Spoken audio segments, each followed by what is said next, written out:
There he is. Oh, and can you? Good morning. Yeah. Hi, good The day morning. after another big protest. I've seen some images. We can show them later on. A lot of police violence. People were bit in the head, Well, but let's not overemphasize the police violence. okay. Yes, there was some police violence. And of course, that is atrocious. Those images went all around the world. I saw some clips of this close TV reaching over 5 million views. But the protest itself was very peaceful, very large. Was a very good atmosphere, and we met all our goals. We gathered at the Museumplein, and then we marched to the Westerpark. We had speeches there, and then we marched back. So it really felt like a victory. If people come together, nothing can stop us. It really depends on which channel you look at on YouTube. I saw a video of RT, the Russian Today. They really Yeah. focused on the violence. I saw a video of what was it again? The Sun, I believe. They pretended like there were less than 100 people there that day, and then there were a couple of moderate channels that yeah really brought the news. I always like to follow the live streams. For example, Video in Verzet is one that I always enjoy watching. Um, yeah, you're right, Willem. We shouldn't overemphasize. We shouldn't exaggerate the police violence, but there was a clear We have to. goal in my. Yes. So I think the protest was really a victory. And of course, when a regime is cornered, which is the case now, the WEF papers are on the streets, also in Belgium. The conspiracy has been proven. We're talking about collusion, treason, um, and a lot of people are awakening to from the mass psychosis and realizing this whole pandemic is actually a plandemic. I just read an article about the United States, them changing the law of their intelligence agencies, enabling them to dish out false information, false statistics. And this law was just changed in October 2019. That really shows that all the evidence is there. This is a pandemic. This is a coup, and the perpetrators, of which the mayor of Amsterdam is clearly a member, Mhm. uh, are getting scared. So what we are seeing now is clinching to control.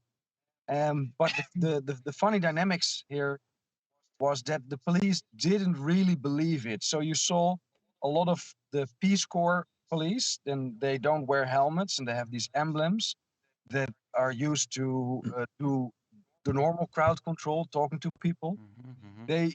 You saw, and also when you talk to them, they were not in line with the thugs, the brown Yeah, shirts, yeah. as we call. And the brown shirts, they tried to stop the masses, but they couldn't because it was so many. Yeah, and they So were with not we enough. filtered. Sorry. They were not with enough people. The protesters were with too Well, I many. think once you reach that critical mass of more than 10,000 people, because I think Mhm. Mhm. it was not as big as 5 September when we had over 100,000 people, but I think 20,000 people, that's a fair estimate. You cannot stop that. And also, after 2 years of protesting, we know the shenanigans, the Romeos, the face masks, the inciting violence, the trying to provoke, all those things, and it doesn't really work anymore. So some people get surprised and then they lash back, and of course you see them. And then I talk about the Romeos or the special arrest team.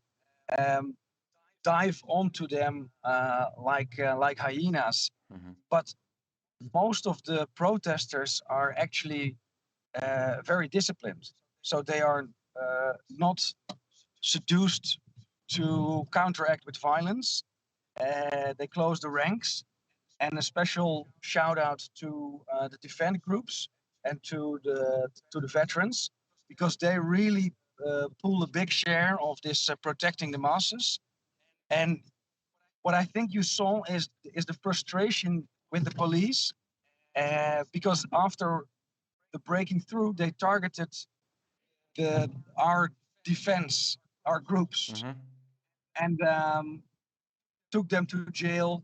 And we know this. There is nothing that they have done wrong, but it's just trying to seduce them to make an error so they can then prosecute. Yeah, and maybe also for the media to be able to say we had a couple of rioters, we arrested some people, you know, stuff like that, to bring the Yeah, narrative, make the narrative. yeah. Yeah, what you say, Willem, it's very true. I've been saying it almost 10 years now. I was aware of a global conspiracy before I got into Bitcoin. This global conspiracy got me to Bitcoin in a way. I've been trying to speak out about that since I don't know when, since forever. I become so desperate that I start to wear a clown wig from it. But the funny thing is that this clown wig this year, the token connected to this clown wig, since our last chat we had, the price went up about 30-fold in euros. And I happened to have a big stash because I was giving that away to the people, and it ended up with a couple of years' salary just from a clown's wig. So I'm trying to prove a clown's world to the people.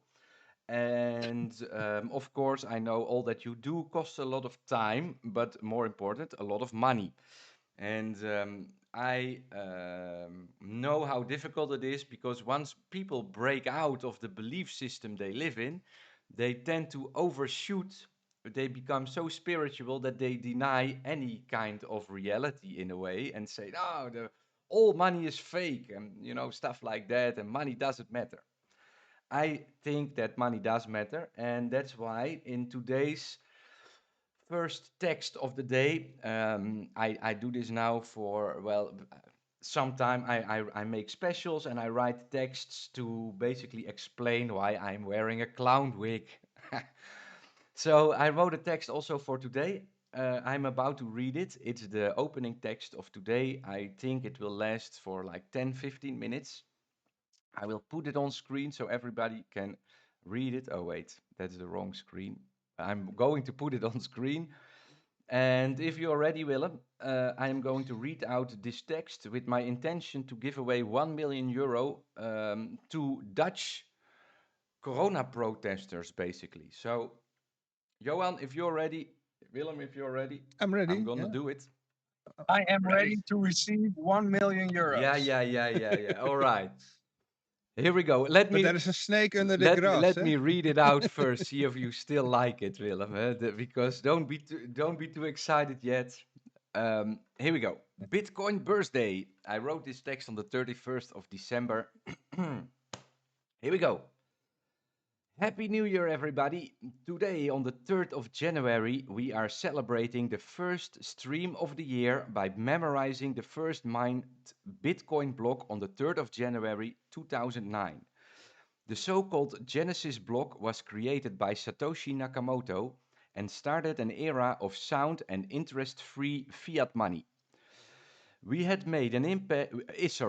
It has made an impact on my life that my prediction about it, about how it wouldn't have been the same without Bitcoin, really has come true. Reading the white paper maybe didn't really do the trick for me, but when I received my first ever Bitcoin transaction and was able to look up that information on a Block Explorer website, I got goosebumps and couldn't sleep for a week. This would change everything, and it certainly did. Many people today are still unaware of the significance of this historic day 13 years ago, but for me it was pretty clear from the start, and I am completely ready and looking forward to that adventure. I believe introducing sound money will make a great impact to the world, as different features create different incentives, which create different choices. And those choices, I believe, are a lot more positive than the ones we have today.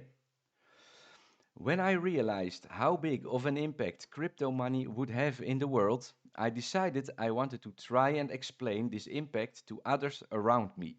But I soon realized that not many people were willing to accept my opinion or vision. The response has very often been that I must be delusional having such extreme and radical ideas about society. Can't you see that it's always been like that? Look at this scientific paper proving you different. People all seem to fail to see that their experiences have been programmed since birth and they all fall for the illusion of free choice. For decades now, most world citizens are living in the illusion of paper gold. They get out of bed early in the morning and dedicate their life energy chasing a dream that is funded by the accumulation of interest bearing debt. The debt cycle this currency system creates causes harm and stress since it got implemented, and it showcases our limited understanding of all that is today. I have said for years now that anybody that wants to make a change in this world should consider which form of money they choose to be using. This logic is not understood by the most of the people I speak with, and that's why for the past couple years now, I've created the Honkler Hangout stream showcasing the clown world of today. With still 3 months to go to the third Honkler Hangout anniversary on the 3rd of the month, the 3rd of March, the counter of amount of streams stands to close to 300 streams created. And today's episode also promises to be full of highlights, which will be able for playback at any moment in the future for anybody that wants to look back to these videos. The Telegram channel celebrated its 300 member last week, and the stream itself has exactly 470 followers at the moment of writing. Nice numbers, but the story will grow much, much bigger from here. With the recent price explosion in Honk, I had a decision to make. How to go forward from here? Because of choices from my past, I have decided that for the upcoming months I will raffle out E-gulden EFL Bitcoin of the Netherlands on the raffle wheel. Today's celebration will be the first and the last where the prize winners of the raffle wheel will have the option to choose between Honk and EFLs.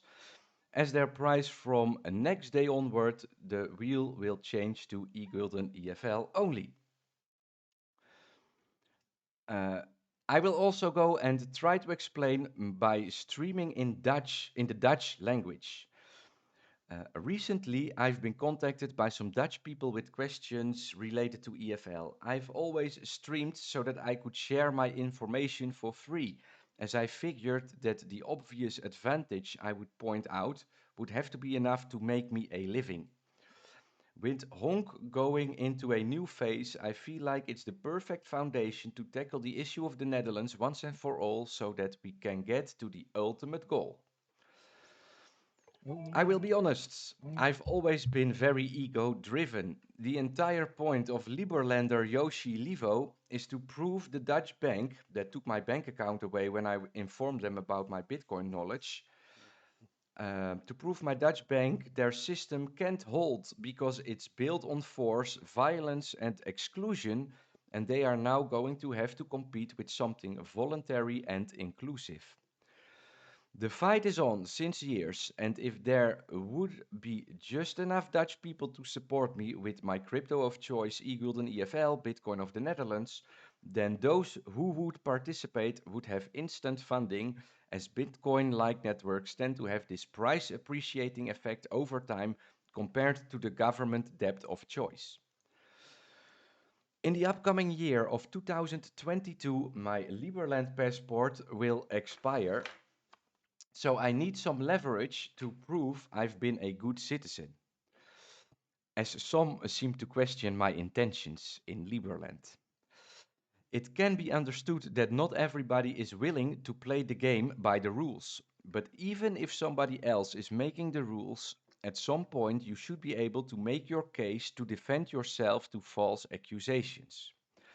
After giving away 1 billion honkhonk.io tokens, I now intend to give away 1 million E-gulden EFL with the only condition that the price of 1 E-gulden EFL trades above the Bitcoin equivalent price of €1 each, as traded on Vrij Exchange for the duration of 1 week before the date of the 19th of March 2022, when the 8-year anniversary of E-gulden EFL Bitcoin of the Netherlands is celebrated. As long as the price of Bitcoin does not reach $200,000, but that might be a little bit too quick. But it's another one condition, I agree. Okay. When these conditions are met, I will pay out the sum of 1 million euros at that moment, E-gulden EFL, to the following causes. I will quickly name the causes. Half of the money will go to me because I am building Liberland. Quarter of the money will go to Sven Hulleman for his natuurpad.com initiative. 100,000 EFLs go to Huig Plug. And now we get a list of numbers. 22,037.1 EFL to Blue Tiger Studio, Black Box TV, Café Weltsmerts, Viruswaarheid, Arno Wellens, Keuzevrij bij mij, De Andere Krant, Gezond Verstand, Maas Law, and another series of prizes of 2,203.71 EFL, 10% of the previous price, to Joren Lukacek, De Haan op YouTube, V voor Valentine, De Nieuwe Wereld, Sietske Bergsma, Maurice de Hond, Raisa Blommestein, Jan Bonte, Nationale Bond tegen Overheidszaken, Marijn Poels, Mordechai Crispijn, Frank Rusink and Podkaars. As you can read in the first line of my proposal, my incentive is clear. Will I be able to get this transaction going? I'm going to give it my best in the next couple of months. That is one thing that you can count on. To make it extra clear, once the preset conditions are fulfilled, the money will be available free of any requirements for the duration of 6 months. In case the money is not claimed in 6 months' time, it will become available to future giveaways. I will be happy to assist people if needed and am always open for their suggestions. I believe we live in a phase of transition. Not everything will happen at once because things cost time. Today everybody lives in its own bubble. What still connects people is the kind of money they use. I don't advocate that you should stop using your bank account like me, but what I do say is that you can take the option to try something different. If it doesn't it doesn't have to last 1000 years. It has to do the trick right now. And if that's helpful enough, I think you should use the option to your advantage. Today, almost done, guys. Bear with me a little bit more. Today, we can make an important first step into reaching €1 per EFL. You see, the Netherlands has enough money, but people simply do not understand their money. By inviting Willem Engel to become friend of E-gulden EFL, we got somebody in our middle with enough reach to make the Netherlands rethink their money and the reality they live in. The friend of EFL action is free of cost and only requires an investment in time. This investment of your time will teach people how to perform a crypto transaction and will make them understand the Bitcoin of the Netherlands to a level where I'm confident they will see the benefit over their traditional debt currency. Thanks for your attention, guys. Have a good new year. And of course, congratulations on 13 years of Bitcoin. It's been an amazing journey so far, and let's try and really grow to a level where we basically take over the status quo. That's my prediction since the start, and let's get us there. So that was my text of the day. Thanks for your attention. I will click it away again. And I will happily answer any question that pops up in the chat or, if Willem, if you have anything to say about what I just read out. I'm not sure if you could understand all, but... Yeah, it's a bit noisy here. Apologies for that. It's okay. We're at Schiphol now. It's okay. It's okay. I think it's a great concept, and you make some very important points is that the current system is unattainable, or it cannot last. And I think a lot of people also in Holland are not aware of how they can and should use their money. So apart from going to Bitcoin or to digital currency, blockchain, etc., I think everybody can benefit from these conversations in a sense that once they think about their means, they also have to think about their goals. And that is what you would say in an organization or a company, mission and mission statements. Everybody should do that for their life as well. In Dutch, we have a word for that. It's called herbronnen. I think that is very important in this phase. That is one of the most positive things that comes out of this pandemic, is that people really need to think about the purpose of their lives. Yeah.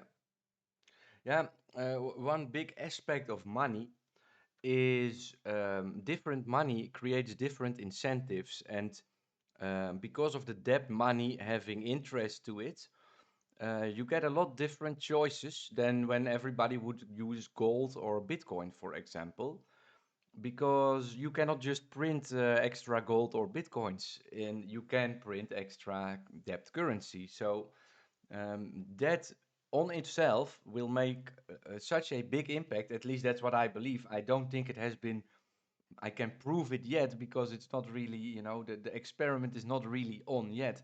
It's working for me that way, but I hope that um, more people will try it. Let's say it like that, because once you use different money and you will make different choices, you will see different things in life as viable options. So that's a little bit my stance in it. And um, in the last section of the text, I mention your name, Willem. We have a group of people together. It's called Friend of EFL. And basically, what you need to do is tweet that you become a friend of the group. And if somebody like you would tweet that, you have such a huge reach. Oh, he left. He left. Oh no, there he is. Uh, Now the by the way, we have a question. your sound In the disappeared, chat. Willem. I know you were not running away. It's okay. I'm still here. Now I got a call. That's All right. why I Okay, okay, think okay. that. I thought, there goes my friend. Uh, No, but I it's got most of the uh, text. So yes, if- I will tweet friend of EFL and then hope to promote not only I think currency but also the ideas behind it, so that people step out of the debt system and think about how they should use their means instead of giving away their surplus of effort and production. Yeah, I really think that if you would just message that you become a friend of this group, it would have already so much impact that all conditions are going to be met. We have 3 months basically to get this message across. I would like to also speak out my intention that if you would like, I can take off this wig. This is just an act. I am more than happy to create some video with the explanation. I already made a couple of these videos, but if you have a certain wish, like we don't have to rush anything. Like let's think about it before we do it. But I really think that with the exposure you have, you could have such a huge impact on this entire project. After 8 years, the group of people that is behind this managed to reach out to approximately 500 people. Yeah, it's not bad, but I mean, we got 17 million inhabitants in the Netherlands, and we need some help. Let's say it like that. And if you would be willing to write a tweet or post it on Facebook, I am more than willing to send out this €1,000,000, because money needs to be used, and I think this is the right time to do it. I've basically been waiting 8 years, and I think it's time now. It's this is the year we're gonna do it, Willem. Yeah, I see that Blockbla is already in the chat. She is our next guest. Maybe I'm going a little bit too fast because Willem is, of course, still with us.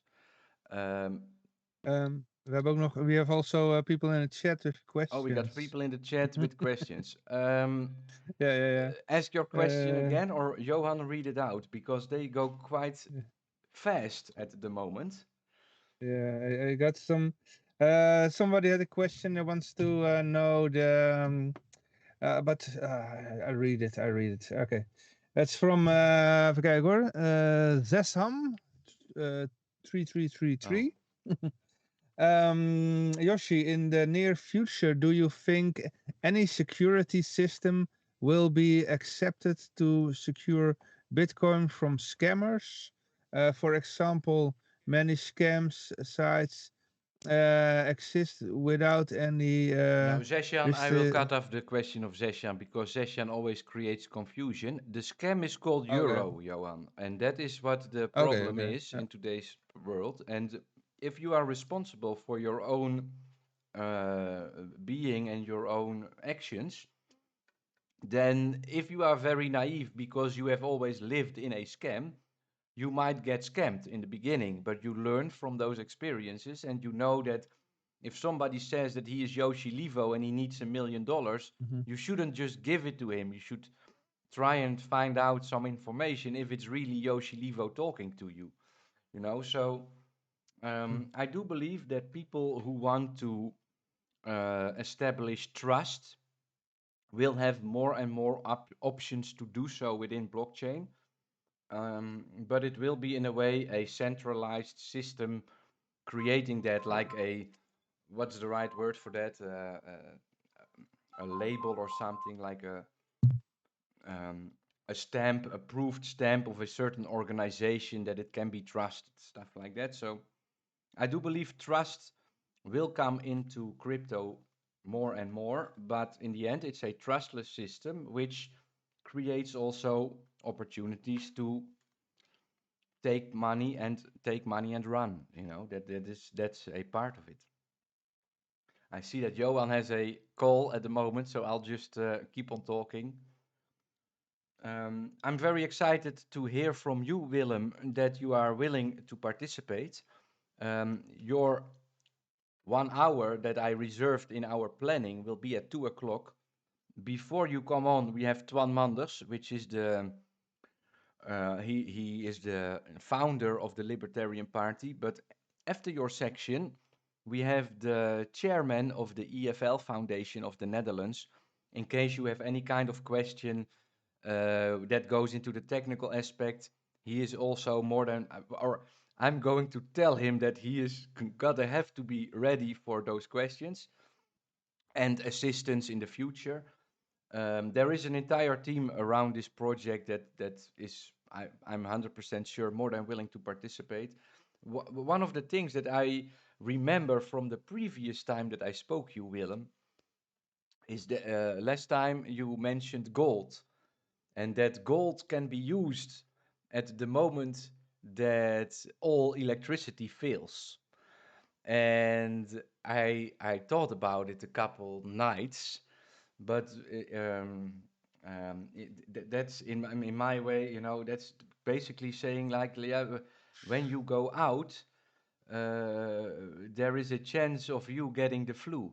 You know, should you stay in quarantine and never expose yourself to a possible risk, or should you build resistance and get stronger from the things you experience? So you are 100% correct. In case we have a global power outage, crypto monies like Bitcoin and EFL will all be somewhat useless, although most phones have batteries, of course, and you don't have to perform a transaction in the blockchain because you could print. I have a friend who bought a Cassius coin 10 years ago, which is a printed Bitcoin. This printed Bitcoin has a value today of 1.3 million euros because of all the Bitcoins that are on top of it. So in theory, he could go to the bakery. It's just a little bit different to give him change on 1.3 million euro. But there are possibilities to make a physical form out of these coins, you know. And if the question that Zeshan had, like how can we avoid scamming? Eh? If there is a trusted party that prints EFL notes, and everybody knows that this party can be trusted, then those notes could trade at the value of the EFL that they are printed for, also when there is no electricity. So I get your point about the electricity. I just remember that from last time. So you see, I couldn't sleep from it for a week. Yeah. So Well, I've also thought about it, and I think there's many layers to this. You mentioned the most important one, and that is trust. Because everything comes down to bartering your surplus effort or production. yes. And what we did in the old days to have a substitute, something that is rare and that is valuable or considered valuable by everybody. Now, of course, you cannot eat gold. So what is more important than gold or more ancient? That is area or ground. Yep. And if you look at all those layers and all those transitions in economies, because we changed our way of life, each of them has unique traits. That's what you I think refer to as the forms of money give you new options. In my ideal world, you try to divide or spread your investment or surplus in gold, in crypto, in cash, in digital currency, in ground, maybe even in food storage, because those things have a different, on a different aspect of life, have a bigger value. Now, what you mentioned about the printing of EFL notes, there you come to authority or a system, and then trust becomes even more important, because the whole debt system was really taking off when I think in the 70s they released the gold standard, 72. and that made it that you 71 could just August. keep printing money, and the little effort that it takes to create money stands for the lots of effort for the rest of the people in the world producing. So you get a parasite within the system. I think it's not so much whether you use paper or gold, but it's much more about who is controlling the money system. Yep. Yeah. Yeah, and in a way, that's why I like these decentralized forms of currencies, because everybody is equal in a way. Of course, not everybody has the same skill set, and some people can write computer code and others cannot. But in a way, there is no boss, you know. And once you start printing paper notes, somebody is printing that. So you get back to this to that problem. But in theory, it's possible. For example, there is another question in the chat. Are we gonna create a SEP20 token out of EFL? SEP20 is a tokenization process on top of Bitcoin Cash. In case we would take such a step, it would mean that one central party is going to take your EFL and pay out tokens, and that becomes the central point of failure. So, yes, Zeshan, everybody is able to make a SEP20 token out of EFL. Go ahead and do it. But you need to get the people to trust you with that money, and that is something that, you know, only over time with good intentions can you build such a trust. We are trying it now for 8 years. We have had um, one time we had a error in EFL, but for the rest of the 8 years it has always been working. The error has been fixed also in a way. You know, it was a double spend attack, which is the most common weakness of all crypto coins. Um, but that is how you build trust, and that's how, in the end, at some point, people are going to trust you by simply showing your face on camera and talking about it and showing successes that you have made with it and stuff like that. So trust is the biggest issue, and because the Netherlands is so incredibly well, the system, the current system of debt money works so incredibly well for the Netherlands. The people in the Netherlands have a blind trust in that system because for the last 70 years it has served them very well. And I am maybe one exception because I chose the wrong study and then Bitcoin happened and I got fired in exactly the right moment. My life is basically one big a coincidence in that way that my timing is always perfect, and now I'm here outside of the EU while the shit is hitting the fan in the Netherlands. I don't know why that happened, but it did. You know, it's um, what did I want to say? So for me, it worked a little bit different in trusting the system because I had an alternative. But these people that are working more than half of their life and are saving up a pension fund, having a mortgage that they have to pay off, you know, they are, yeah, it's for them a lot less easy to make a step into something new. So, yeah. Um, in the meantime, I don't know if anybody wants to say anything, but our next guest is on Skype ready. So I was thinking maybe we should call her in and maybe she has a question to Willem before you go, Willem. Let's see. She's also from the Netherlands, organizes, well, she's not born in the Netherlands. She is living today in Amsterdam and organizes crypto meetups. I'm going to try and get her into the chat. I can say in the meantime that we showed also before the show these QR codes. This time is not for has nothing to do with the Corona Pass. The QR code that you can use to send crypto to Viruswaarheid, and we already collected for almost $15 Great. in crypto. 15 or 15? 15. Okay. No. Yeah. Not much, but it's a little bit. But in between the guests, we show this little clip that's made by Adam Williams, a bodybuilder. He's a sports and health coach. And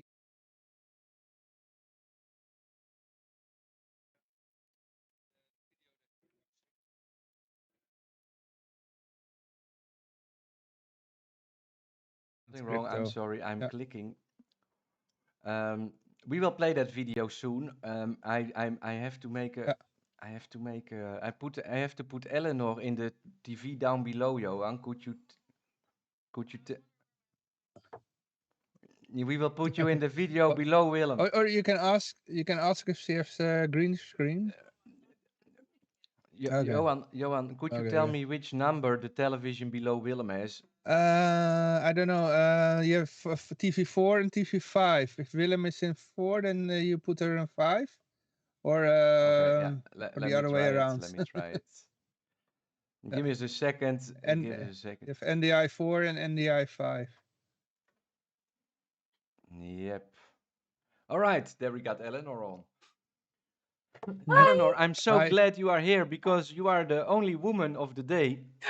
I really did my best to get more, but women, in case you are watching, please start using crypto or all the money will belong to the guys again. No, they do.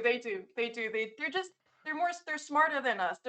Some are just more casual about it. Don't go on live streams. Yes, they are. That's true. They are not so crazy to show their face. Yeah. Eleanor, Willem is here still with us. Do you maybe have a question for him? Yeah, absolutely. How does it feel to be one of the main representatives of this freedom movement right now in the Netherlands and being here speaking about these protests? And how do you feel personally about that? Do you feel like is there responsibility? Like how did you get to this point? It feels great in one word. And about the responsibility, yes, I feel responsible for what I and the whole group of Viruswaarheid instigate, and in a broader sense also where the resistance is heading to. And I'm mainly very proud of the line we took in Holland of peaceful protest and non-violent non-cooperation. You see in other countries it being less peaceful, and they did not achieve more goals than we did in the Netherlands. Personally, it has changed my life considerably. I dance a lot less. Those are my wishes for 2022. For me and the whole world to dance a lot more, to enjoy life, to really experience life in the physical realm and less in the Zoom and calling realm. And we are not talking about head banging the wall. Eh? No head banging the wall. That's not the dance we are talking about. No, but I can just imagine being part and being so close to these protests can affect you as well mentally, you know, this constant struggle. I mean, I feel it because for me, crypto is a bit like that. There's also this constant battle and responsibility for more economic freedom. So it was the parallel with today is frightening, actually. I will say that all these protests reassure me that not everybody in the Netherlands is a square. That there's actually that people are ready to go out. Another question maybe, do you think this is changing also the mentality in the Netherlands where people are less trusting and ready to actually go out and speak out? Maybe for being an expat, I've always seen the Netherlands and I'm a Swiss expat, so I come from also a square country. I'm not pretending anything. But do you feel like this is changing something in the mentalities of the Dutch population, really?